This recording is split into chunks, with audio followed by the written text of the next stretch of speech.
자, 예배소서 4장 21절에서 24절 말씀을 가지고 2018년도 첫 번째 우리 말씀을 나누도록 하겠습니다.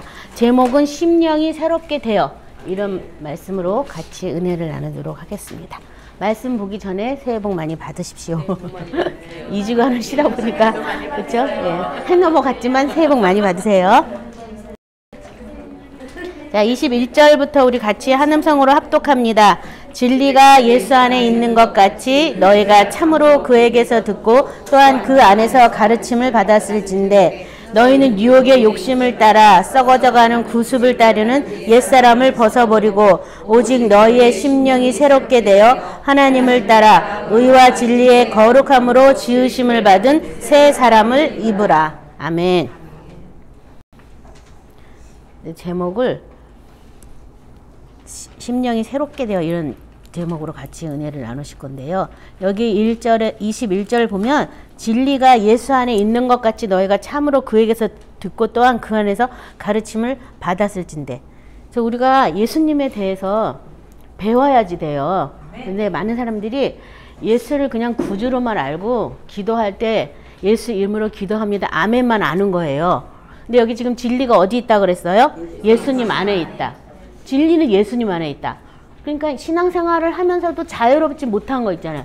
오히려 신앙생활을 많이 하면은요, 자유가 더 없어져요. 뭐 하면 안 된다, 뭐 하면 안 된다. 그리고 매일 설교를 듣다 보면 구약 설교만 하니까 뭐 하면 벌 받는다, 하나님이 진노했다, 뭐 어쩌다 막 이런 얘기만 듣다 보면 하나님이 혹시 나를 갖다 내가 뭐 잘못하면 벌 주시지 않을까? 이런 생각을 해가지고 많은 사람들이 두려움으로 하나님을, 경외함이 아닌 두려움으로 하나님 앞에 억지로 나가서 예배 안 드리면 큰일 나니까 또 예배 드리고 점 찍듯이 이렇게 하는 거거든요.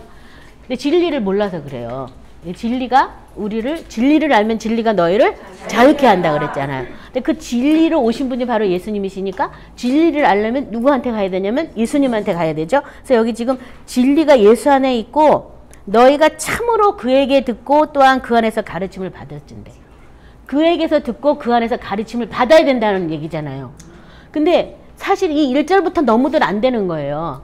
예수님 안에서 예수님으로부터 들어야 되고, 진리에 대한 설명을, 예수님이 성령을 보내실 건데 그 성령님은 예수 그리스도의 영, 야훼의 영이죠.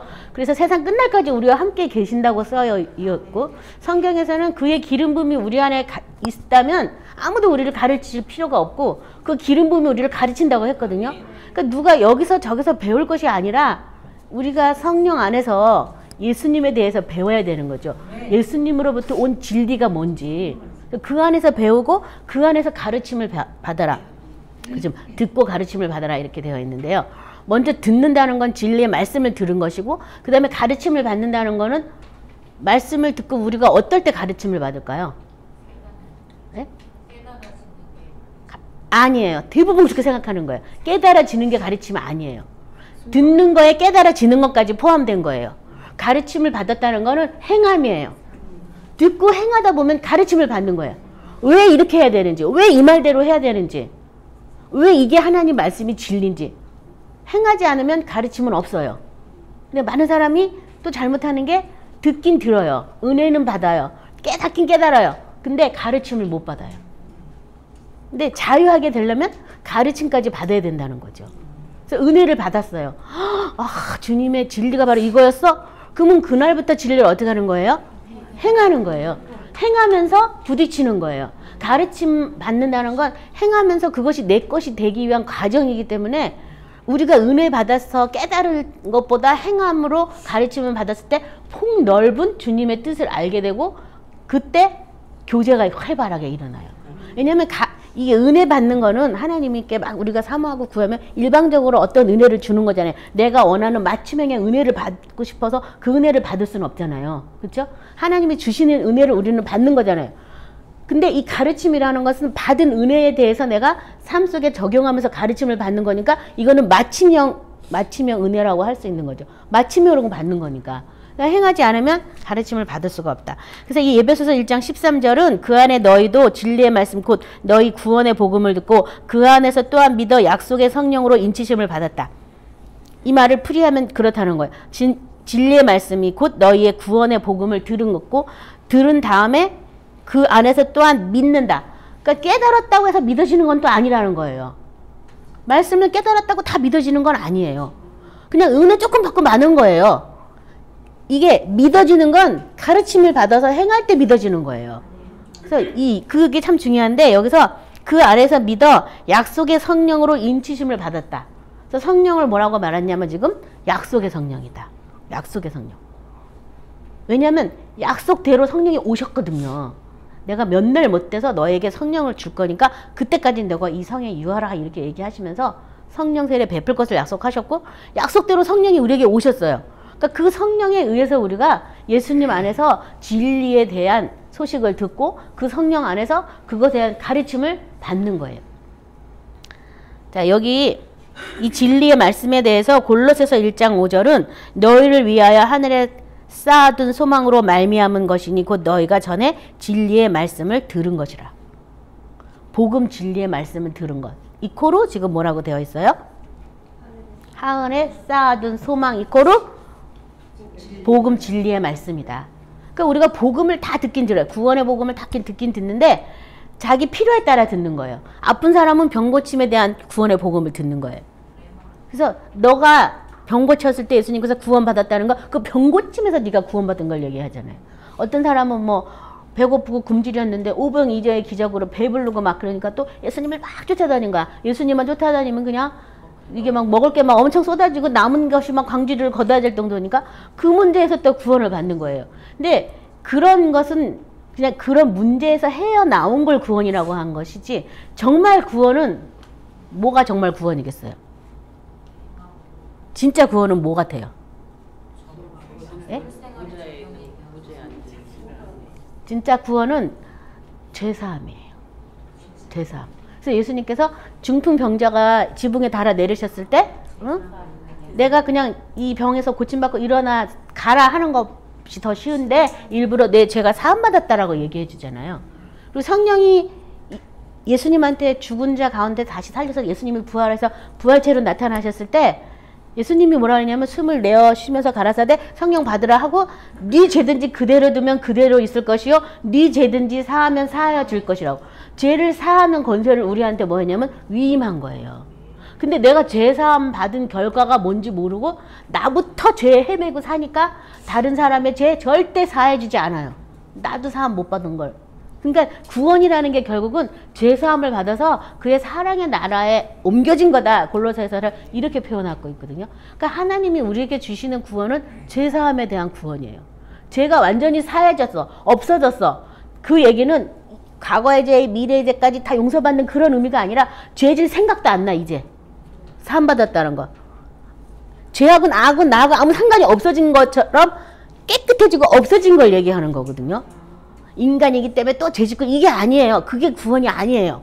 그래서 지금 여기 그 구원의 복음이 뭐냐 하면 하늘에 쌓아둔 소망으로 니네가 이 진리의 말씀을 들은 것이다. 그래서 아까 누가 말했는데 구원이라는 게 보좌까지 앉아있는 게 구원이다. 여러분 보좌까지 앉아있는 게 구원이에요. 예배소서에 보면 그쵸? 보좌까지 앉아있는데 보좌까지 앉아있는 그 구원의 사람이 아직 죄사함 받지 않아가지고 죄의 문제를 아직도 많이 갖고 있다면 천국이 어떻게 되겠어요? 강도의 소굴이 되겠죠. 그쵸? 그러니까 함께 죽고 함께 살고 함께 일으키심을 받고 함께 보좌 앉은 것 이것이 구원이라고 얘기한 거예요. 거기까지 갔으면 함께 죽었을 때 이미 죄의 문제에 대해서 죽었어요. 그렇죠? 함께 일으키심을 받았을 때 하나님에 대해서 다시 살아나서 이제 하나님의 의와 거룩으로 새롭게 됐거든요. 그리고 더 나아가서는 하나님과 함께 예수님과 함께 보좌에 앉아있는 그것이 돼야지 그것이 구원이라고 그렇게 정의를 한 거야. 그러니까 구원 이코로 죄가 사함받았다는 거예요. 그러니까 내가 죄가 사함받아서 나한테 아무 허물이 없고 죄가 없다는 게 믿어진다면 다른 사람의 죄에 대해서도 노 코멘트. 생각하지 말아야 돼요. 생각할 수도 없는 사람으로 바뀐 거니까. 아, 저 사람이 아직도 매여 있구나. 저 사람이 불쌍하구나 생각을 해야지. 옛날부터 막 이러면서 막 주주주주 이렇게 히스토리를 나오면 네, 아직도 우리가 그 문제에 대해서 깨끗하게 노연한 게 아니에요. 그래서 이걸 아셔야 돼요. 많은 사람. 하나님은 우리의 죄를 사하여 주기 위해서 예수님을 보내주시고 그에게 우리의 모든 죄를 담당하셔서 우리 허물과 죄에 대해까지도 예수님이 다 담당을 하셨어요. 근데 왜 우리가 회개를 해야 되느냐. 성경에 보면 이런 말 있죠. 하나님은 우리 죄에 대해서 생각도 안 하니까 너는 나한테 와서 변론하라. 나로 너의 죄가 기억나게 하라. 이런 이사야 말씀도 있어요. 그럼 우리가 왜 회개해야 돼요? 이 죄를 사탄이 붙잡고 있거든요. 하나님이 저 심판하려고. 그래서 회개해야 되는 거예요. 그래서 회개를 많이 해서 많이 사함받은 사람은 예수님을 많이 사랑하는 것이고, 회개를 조금 해가지고 조금 사함받은 사람은 예수님을 조금 사랑하는 거라고 이렇게 표현하신 거예요. 그래서 사탄이 우리의 죄를 붙잡고 율법에 대해서 우리를 정죄하는 그 모든 것에서부터 내가 벗어나기 위해서 뭐 해야 된다고요? 회개해야 돼요. 회개하고 예수의 피로 씻음받아야 돼요. 그게 사함 받은 거라고 이렇게 또 말하고 있어요. 또 이제 그 안에서 이제 참으로 그에게서 듣고 또한 그 안에서 가르침을 받았을진데 했는데요. 이 구원의 복음의 그 진리의 말씀에 대해서 에베소서 4장 30은 하나님의 성령을 근심하지 말라. 그 안에서 너희가 구원의 날까지 인치심을 받았느니라. 그래서 구원을 한 번에 순간 딱 받은 거라면 뭘 구원의 날까지 인치심을 받았다고 뭐 이런 얘기를 왜 하겠어요. 그렇죠? 네, 교회를 와서 예수를 믿는 것이 구원의 시작이라면 그것을 통해서 구원을 온전히 두렵고 떨림으로 이루어 가라고 또 이렇게 바울이 얘기했는데, 그것을 이렇게 하는 과정에서 성령이 계속 우리에게 구원받은 자로서 살 수 있도록 인치시고 있으니까 성령을 근심하지 말라는 거예요. 성령이 안 도와주시면 우리가 이 모든 것을 알 수가 없어요. 예수님은 지금 보좌 우편에 계신데 어떻게 예수님한테 뭐 말씀을 듣고 어떻게 예수님한테 가르침을 받겠어요. 성령이 아니고서는 우리가 할 수가 없기 때문에 성령을 근심시키지 말라, 이런 표현 말씀도 있고요. 이 구원의 날이 에베소서 1장 17절에 우리는 그리스도 안에서 그의 은혜의 풍성함을 따라 그의 피로 말미암아 속량 곧 죄사함을 받았느니라. 그래서 속량, 죄사함 받은 것, 그것이 바로 구원의 날이. 구원의 날까지 인치심 받았다 그랬잖아요. 내가 완전히 예수의 피로 속량 받은 것을 아는 그날이 구원받은 날이 되는 거죠. 그렇죠? 그러니까 여기서 지금 속량을 얘기하는데 그의 피로 말미암아 속량됐다. 그의 피로. 예수님 피가 없으면 우리의 죄가 씻어지지가 않잖아요. 그렇죠? 그리고 사탄을 우리가 물리칠 수도 없고 대적할 수도 없기 때문에 예수님 피값을 아는 것이 바로 구원이다라고 얘기해도 된다 이 말이에요. 그러니까 이 피를 많이 나의 삶 가운데 이게 가르침을 받을 때 이 피뿌림이 계속 일어나게 돼 있어요. 왜냐면 나를 부인하고 예수의 생명을 계속 내가 취해서 이 말씀대로 살아야 되는 거니까 계속 피뿌림이 일어나면서 이 피를 엄청 많이 사용하게 돼 있어요. 근데 행하지 않기 때문에 피뿌림을 별로 안 하는 거예요. 나를 부인하지 않는 거예요. 근데 안 되니까 어떻게 해야 돼요? 부인해야죠. 끝까지. 부인하고 쫓아오라고 그랬잖아요. 그렇죠? 골로새서 2장 6절 7절도 그러므로 너희가 그리스도 예수를 주로 받았으니 그 안에서 행하되 그 안에서 뿌리를 박으며 세움을 받아 교훈을 받은 대로 믿음에 굳게 서서 감사함을 넘치게 하라. 이게 똑같은 말이에요. 그래서 행하는데 뿌리를 받고 세움을 받고 또 교훈을 받은 대로 믿음에 굳게 서서 감사함이 넘치게 해라. 이것이 예수 그리스도의 가르침을 따르는 이렇게 방법들을 지금 다 풀어놓은 거거든요. 그러니까 첫 번째는 예수님 안에 뿌리를 박아야 돼요. 그러니까 말씀이 나를 주장하게 딴 생각이 막 나거든요. 빨리빨리 물리쳐야 돼요. 이 생각 다 받아들여갔다가는요 쫓아내려면 너무 힘들어요. 그리고 사탄이 왔다 갔다 하는 통로가 뭐냐면 우리 생각이에요. 그래서 생각을 통해서 집을 자꾸 져요. 그래서 생각을 많이 하면 이게 견고한 성이 돼요. 이 성을 무너뜨리려면 너무 힘들어요. 그래서 초반전에 생각이 들어올 때 얼른 탁 스톱! 난 말씀 아니면 몰라. 나 이런 거 다 지나갔어. 그러고 탁 컷해버려야지. 어쩌자고 그 생각 쫓아가면은 여러분 바로 마음이 지옥이죠. 다 경험해보셨죠? 그래서 뿌리 받고 세움을 받고 말씀과 행하면서 교훈받은 그대로 하면서 믿음이 점점 어떻게 되냐면 굳건하게 되는 거예요. 그래서 아직 감사하지 못할 일이지만 믿음 때문에 감사합니다. 뭐 그러냐 말씀이 그렇다니까 감사하잖아요. 그렇죠? 말씀이 그렇게 해준다니까 감사하잖아요. 내가 뭐 이렇게 노력 안 해도 말씀대로만 살면 말씀이 와서 역사해준다니까 감사한 거잖아요. 그래서 오히려 감사함을 넘치게 하라고. 22절 너희는 유혹의 욕심을 따라 썩어져가는 구습을 따르는 옛사람을 벗어버리고. 지금 이 예수님 안에서 가르침을 받았는데 그런데 왜 유혹의 욕심을 따라 썩어져가는 구습을 따르는 옛사람을 또 동시에 같이 가지고 있냐. 그걸 벗어버려라. 예수님한테 배우고 예수님한테 우리가 가르침을 받아야 되는 사람인데 왜 옛사람의 욕심을 쫓아 네가 사느냐. 그건 다 어떻게 하라고요? 벗어버리라. 벗어버리라 라고 얘기하고 있어요. 히브리서 3장 13절에 보면 오직 오늘이라 일컫는 동안에 매일 피차 권면하여 너희 중에 누구든지 죄의 유혹으로 완고하게 되지 않도록 하라. 매일 서로 권면해라. 죄의 유혹. 죄가 들어올 때 미혹으로 들어오죠. 미혹. 굉장히 근사한 생각으로 들어오기 때문에 사람들이 쉽게 그것이 죄라는 걸 인식하지 못해요. 너무 이렇게 근사한 생각으로 미혹되어 들어오기 때문에. 그러니까 말씀을 주야로 묵상하는 자가 복이 있는 이유가 딴 생각 안 하거든요. 말씀 묵상하느라고. 그러니까 복이 있는 거예요. 근데 그 말씀을 행하는 삶을 살지 않으면 늘 딴 생각이 들어오게 돼 있어요. 내 생각에 뭐 마귀가 준 생각 막 짬뽕이 돼가지고 이게 걷잡을 수 없으면 그냥 혼미 그 자체예요. 혼미. 뭐가 뭔지 모르겠어. 자기도 그렇게 수시로 말해요. 난 하나님 뜻이 뭐가 뭔지 모르겠어. 모르지. 말씀대로 순종 안 하는데 어떻게 알겠어요. 하나님 뜻 성경에 다 써 있어요. 순종하려고 맘만 먹으면 뜻 다 알아요. 그동안 우리가 교회 다니면서 들었던 풍월이 몇 년인데 뭔 뜻을 모르겠어. 하나님이 계시해 줘야 알겠어요? 그냥 다 알아요. 아는데 내가 힘써 외면하는 거야. 나 그 뜻대로는 살기 싫어. 그게 죄의 유혹이에요. 그러니까 그럴 때 서로 권면하시기 바랍니다. 로마서 6장 6절은요. 우리가 알거니와 우리 옛사람이 예수와 함께 십자가에 못 박힌 것은 죄의 몸이 죽어 다시는 우리가 죄에게 종노릇하지 아니하려 함이니. 우리가 알거니와. 제가 항상 말하면 난 전 이 말에 굉장히 도전을 받았어요. 그때. 우리가 알거니와 옛사람이 예수와 함께 십자가에 못 박힌 것을 읽고 나서 나 이거 모르는데 이거 뭐지? 이러면서 내가 왜 못 박혀야 될까? 나 괜찮은 사람인데. 물론 뭐 왕건 것도 있고 고집 센 것도 있고 뭐 그런 건 있지만 굳이 죽을 것까지 필요 없고 몇 가지만 고치면 될 것 같다고 전 생각했거든요. 아 근데 뭐 알거니와 하면서 죽었다 그래서 성령님 나 모르는데요 이러면서 그래서 이제 이걸 좀 알게 해달라고 알거니와 그랬는데 모르고 있으니 이거 얼마나 한심한 얘기예요. 그래서 그때부터 제가 이제 제 속에 있는 악들을 보게 되면서 이것들을 이제 알아가는 그런 어떤 성령의 다루심을 받았어요.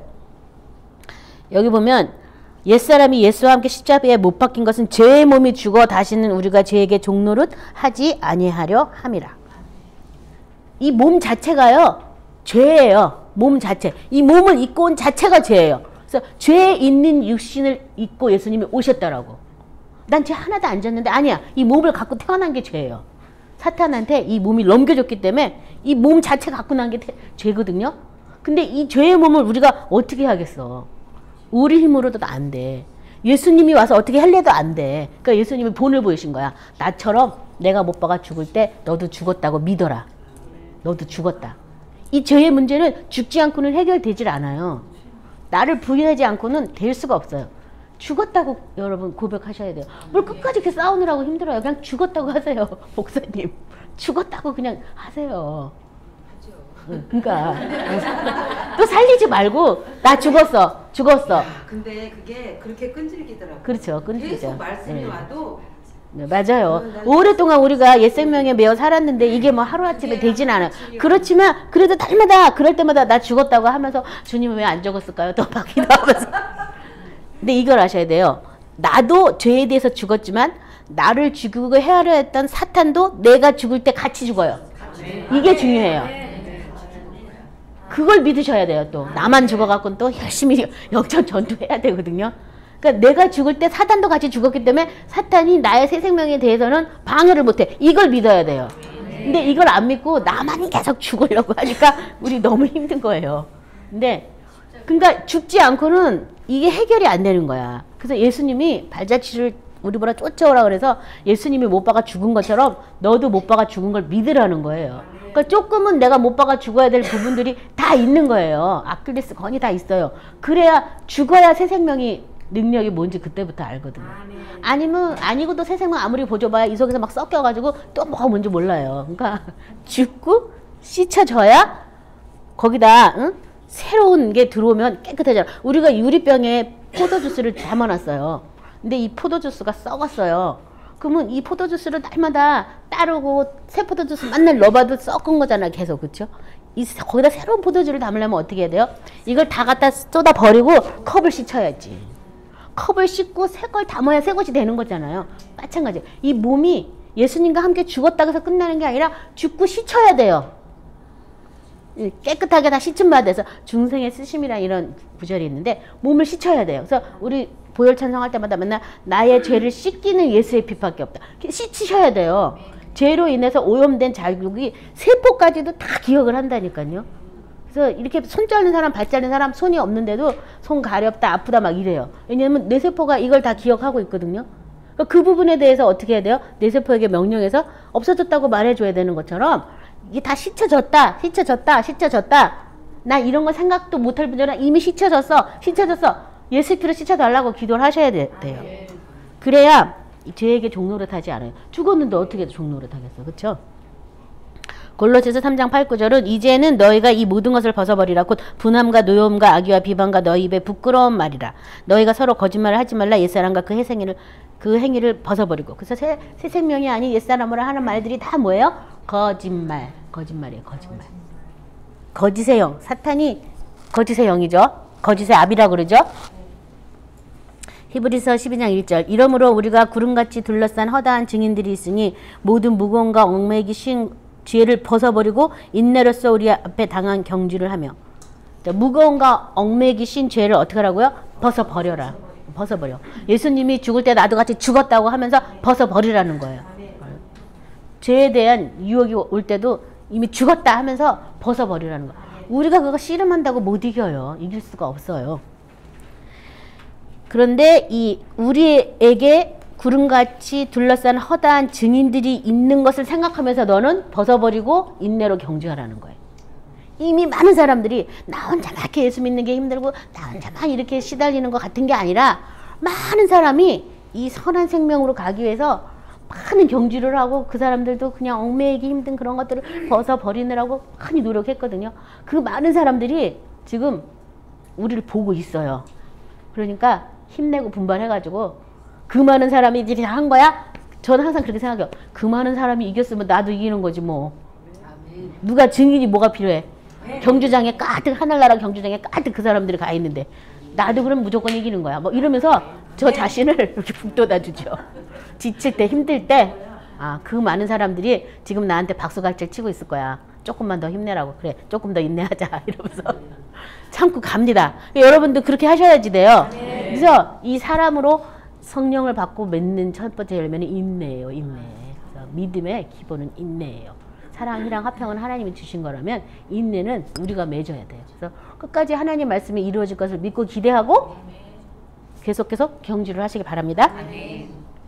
야고보서 1장 21절. 그러므로 모든 더러움과 넘치는 악을 내버리고 너희 영혼의 능히 구원할 바 마음에 심겨진 말씀을 온유함으로 받아라. 베드로전서 2장 1절. 그러므로 모든 악독과 모든 기만과 외식과 시기와 모든 비방의 말을 버려라. 그래서 옛사람을 벗어버리고 행위를 벗어버린다는 거는 뭘 버리라는 거예요 지금? 말을 버려라. 말. 아까도 계속 말이 나오죠? 말을 버려라. 말. 넘치는 악을 버려라. 이 악이 뭘로 나타나요? 말로 나타나잖아요. 그럼 말을 버리라는 거예요. 악한 말을 버리라는 거예요. 혹시 내가 내 쌓은 악에서 나도 모르게 했다면 얼른 취소하고 회개하고 시침받고 좋은 말로 바꾸셔야 되는 거예요. 왜냐면 내 입의 말로 내가 잡혀있고 내 입의 말의 결과를 지금 살고 있는 거잖아요. 그러니까 내 입의 말이 잘못된 게 있다면 고치셔야죠. 그래서 쌓은 악이 아닌 쌓은 선에서 선한 말이 나게끔 자꾸 이렇게 마음을 새롭게 함으로 변화를 받으셔야 되겠습니다. 자, 옛사람을 벗어버리고 23절 오직 너희의 심령이 새롭게 되어 그 다음에 심령이 새롭게 되라.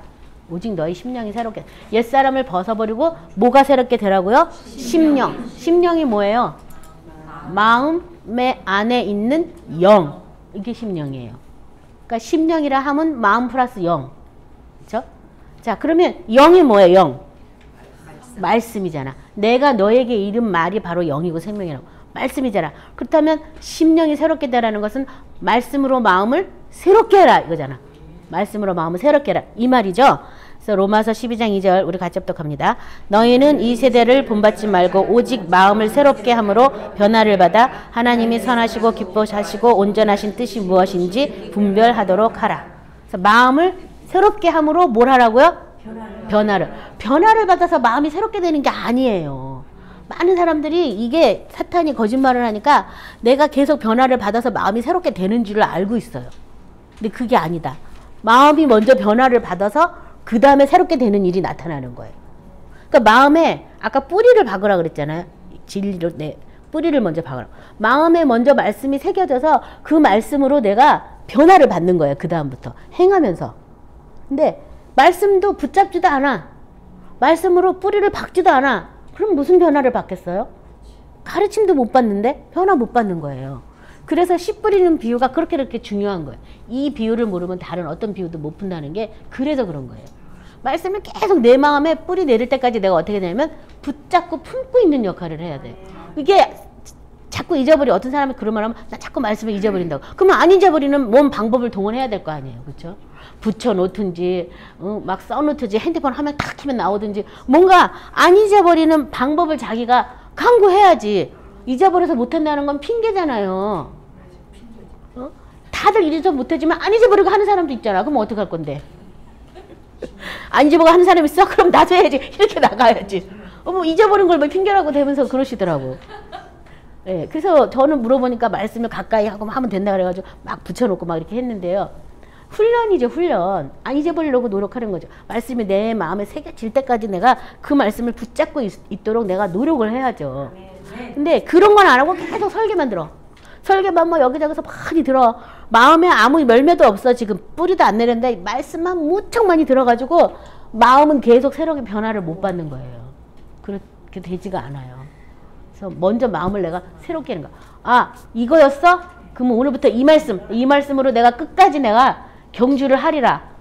그래, 나 새롭게 될 거야. 딱 이렇게 딱 결심을 해가지고 그러면 세상 사람들도 막 써서 붙여놓고 표, 구호, 제창 막 했으면서 자기 신념을 위해서라도 그렇게 하지 않아요? 근데 우린 이게 하나님의 말씀이고 생명인데 내가 이 말씀으로 변화를 받아야겠다 싶으면 써서 붙이고 뭐 구호 아니라 뭐라도 막 해야 될 거 아니에요. 근데 가르침을 받다 보면 자꾸 말씀을 선포하게 돼요. 자꾸 선포를 하다 보니까 자꾸 새겨져요 또. 그래서 그 과정이 굉장히 중요해요. 마음을 새롭게 함으로 변화를 받는 것이다. 이걸 기억하시기 바랍니다. 에스겔 11장 19절은 내가 그들에게 한 마음을 주고 그 속에 새 영을 주며 그 몸에서 돌 같은 마음을 제거하고 살처럼 부드러운 마음을 주어. 자, 여기 보세요. 첫 번째 뭘 줬어요? 한 마음. 그 다음에 또 그 속에 새 영을 줬다. 한 마음도 주고 새 영도 줬다. 그 다음에 뭐 해요? 그 몸에서 돌 같은 마음을 제거하고 살처럼 부드러운 마음을 줄 것이다. 어디에서요? 그 몸에서. 영을 주고 마음을 줬는데 그 다음에 나타나는 일이 뭐냐면 몸에서 돌 같은 마음을 제거하고 부드러운 마음을 주는 일. 그것이 마음이 변화받는 거예요. 돌 같은 마음이 하나님의 말씀에 무조건 순종, 즉각적으로 순종하는 그걸로 바뀌는 게 부드러운 마음이 되는 거예요. 그러니까 우리 마음에 돌짝밭 무척 많아요. 가시밭 엄청 많아요. 이거를 계속 어떻게 해야 되냐면 기경을 해야죠. 계속 씨를 품어가지고 계속 돌짝밭, 가시밭 뭐 다 지나가야죠. 옥토가 될 때까지. 에스겔 36, 26절은 또 새 영을 너희 속에 두고 새 마음을 너희에게 주되 너희 육신에서 굳은 마음을 제거하고 부드러운 마음을 줄 것이며. 그래서 계속 영과 마음을 주면 무슨 일이 일어나냐면 육신, 몸 똑같은 말이죠. 이 굳어진 마음들을 다 제거할 것이다. 그리고 오히려 부드러운 마음을 줄 것이다. 부드러운 마음도 뭐 하는 거예요? 그 말씀대로 행하게 하는 거잖아요. 그렇죠? 로마서 7장 6절 같이 합독합니다. 이제는 우리가 얽매였던 것에 대하여 죽었으므로 율법에 대하여 벗어났으므로 이러므로 우리가 영의 새로운 것으로 삼킬 것이요 율법 조문에 묵은 것으로 아니할 것이라. 네. 얽매였던 것에 대해서 죽었다. 이 뭐에 대해서 우리가 얽매였던 거예요? 율법에 대해서 우리가 얽매였던 것에 대해서 예수님이 죽을 때 우리도 죽었기 때문에 이제 율법에서 벗어났다. 그렇다고 아무렇게나 사는 게 아니라 영의 새로운 것으로 하나님을 섬겨라. 영의 새로운 것이 하나님의 말씀으로 말씀으로 살라는 거야 이제는. 근데 하나님이 나에게 아까 진리가 예수 안에 있어갖고 우리가 예수 안에서 가르침을 받아 그대로 그 말씀대로 우리가 이제 사는 삶을 사는 거예요. 그래서 아직 내가 예수님으로부터 어떤 가르침도 받지 않았어. 아직 어떤 은혜도 받지 않았다면 그 말씀 우리 행할 수 있을까요? 못 행할까요? 못 행해야 돼요. 아무것도 배운 거 없고 들은 거 없는데 어떻게 행하겠어요? 근데 그런 거 없이 행한 사람들이 다 뭐냐면 율법으로 행하는 거예요. 그래서 자기 맘대로 행해놓고 자기가 나 이만큼 하니까 자기 의가 나와가지고 딴 사람들 막 또 손가락질 해가면서 자기 의로서 또 딴 사람들 정죄하는 거거든요. 근데 은혜가 하나님이 말씀을 주셔가지고 그 말씀대로 내가 살면서 가르침을 받고 한 그것은 전부 다 하나님으로부터 온 것이니까 어머 나 이렇게 말씀대로 잘 살고 있어. 그러니까 너희는 나를 본보다 이런 얘기를 할 수가 없는 거죠. 하나님이 준 걸 내가 지금 하고 있는 거니까. 그래서 어떤 율법이 나와가지고 내가 다른 사람을 정죄하고 있다면 빨리 돌이키시기 바랍니다. 율법에서 벗어났어요. 아직 은혜가 안 와서 뭘 못한다면 차라리 하나님 은혜를 먼저 달라고 먼저 구하셔야 돼요. 그래서 남편한테 복종하라 그랬지. 오늘부터 복종하자. 일단 마음은 변화를 받았어. 오늘부터 난 할 거야. 예수님에게 할 듯 해야지. 했다면 그냥은 안 되니까 뭐가 와요? 은혜가 먼저 오는 거예요. 말씀에 대한 은혜가. 그러니까 마음의 변화를 받으면 변화 받았다는 게 은혜가 왔다는 얘기예요. 은혜가. 그러니까 은혜는 하나님께 적극적으로 나가서 구하셔야지 돼요. 은혜의 보좌 앞에 어떻게 하라고 했어요? 담대히 나오라 그랬잖아요. 그러니까 은혜의 보좌 앞에 내가 적극적으로 나가서 구하셔야지 돼요. 그러면 은혜는 오게 돼 있어요. 왜냐하면 성령이 온 목적이 뭐예요? 하나님께로부터 온 은혜를 우리한테 가르쳐 주려고 왔다고 성경에 기록되어 있거든요. 그러니까 성령님께 은혜를 구하셔가지고 그 은혜로 마음이 변화를 받은 다음에 그 말씀으로 내가 계속 행하면서 가르침을 받으면 더 많은 교훈들이 나한테 이렇게 쌓이는 거예요. 그게 이제 교제가 되죠. 그래서 영의 새로운 것으로 하나님을 섬기시기 바랍니다. 24절 하나님을 따라 의와 진리의 거룩함으로 지으심을 받은 새 사람을 입으라. 여기 보면요. 첫 번째부터 누구를 따라? 하나님 따라. 옛사람 벗어버리고 오직 심령이 새롭게 되어 하나님을 따라. 하나님을 따라. 하나님이 우리를 예수님 앞으로 데려가서 다시 또 하나님 앞에 데려가시거든요. 그러니까 사실 이 하나님은 성령 하나님이시죠. 근데 그러니까 내가 내 맘대로 뭐 이렇게 되는 것이 아니라 성령을 따라 하나님을 따라 의와 진리의 거룩함으로 지으심을 받은 새 사람 입으라. 옛사람은 벗어버리고 새 사람을 입으라. 이렇게 얘기를 하고 있어요. 에베소서 2장 10절 같이 합독합니다. 우리는 그가 만드신 바라 그리스도 예수 안에서 선한 일을 위하여 지으심을 받은 자니 이 일은 하나님이 전에 예비하사 우리로 그 가운데서 행하게 하려 하심이라. 그래서 신약, 새 언약, 새로운 피조물 다 예수님 안에서 그리스도 안에서 새롭게 어떻게 된 거냐면 창조된 거예요. 창조. 그래서 이 태초에 하나님 말씀이 계시고 다시 재창조된 것처럼 우리도 부모의 몸을 통해서 이 땅에 태어났다면 이제 예수님 안에서 새로운 피조물로 어떻게 됐냐면 다시 창조된 거예요. 그래서 만들어진 거예요. 만들어진 거. 하나님의 손에 의해서 만들어지는 거예요. 시편 36편 7절 9절 보겠습니다. 하나님이여 주의 인자하심이 어찌 그리 보배로우신지요. 사람들이 주의 날개 그늘 안에 피하나이다. 그들이 주의 집에 있는 살찐 것으로 풍족할 것이라. 주께서 주의 복락의 강물을 마시게 하시리이다. 진실로 생명의 원천이 주께 있사오니 주의 비난에서 우리가 빛을 보리이다.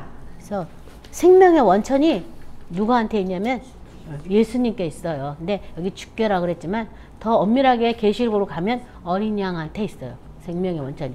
어린 양의 보호자로부터 내려오는 그 생명수를 우리가 마셔서 이제 새로운 피조물로 살아가는 것이거든요.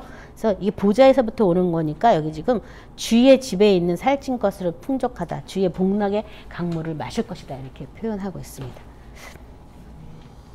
그래서 여기 주의 비단에서 우리가 빛을 보리라. 예수님의 그 말씀의 비단에서 영원한 빛, 생명의 빛, 아버지를 또 보게 된다. 이런 구절이죠. 로마서 6장 3절부터 5절 같이 합독합니다. 무릇 그리스도 예수와 합하여 세례를 받은 우리는 그의 죽으심과 합하여 세례를 받은 줄을 알지 못하느냐. 그러므로 우리가 그의 죽으심과 합하여 세례를 받음으로 그와 함께 장사되었나니 이는 아버지의 영광으로 말미암아 그리스도를 죽은 자 가운데서 살리심 같이 우리 또한 새 생명 가운데서 행하게 하려 함이라. 만일 우리가 그의 죽으심과 같은 모양으로 연합한 자가 되었으면 또한 그의 부활과 같은 모양으로 연합한 자도 되리라. 아멘. 그래서 예수님과 함께 죽고 함께 사는 그것을 지금 성령님과 계속 하면서 마음이 새롭게 함으로 우리가 변화를 받아야지 되죠. 그 변화를 받은 결국은 옛사람을 벗어버리고 하나님을 따라 의의 진리로 지으심을 받은 새 사람을 입는 것이다 라고 하는 것이 오늘 말씀의 결론인데요. 그 결론에 도달하기 위해서 첫 번째는 그의 죽으심과 합하여 세례 받음으로 나도 장사되었다는 걸 믿으셔야 돼요. 장사된 이유는 뭐라고 되어 있어요? 새 생명 가운데 행하게 하려고 우리가 죽은 거다. 그래서 우리 생명 별로 좋지도 않잖아요. 부모한테 뭐 좋은 거 물려받은 것도 없고 죄밖에 물려받은 것도 없고 뭐 육신에 갇혀 살면 너무 힘들잖아요.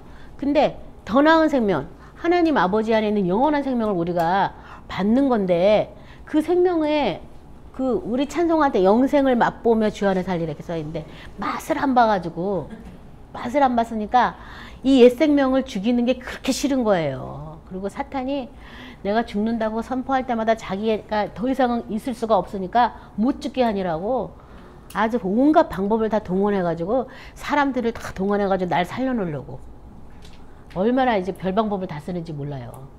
그래서 그 사람들과 내가 반응을 보이는 순간 다시 다 살아나죠.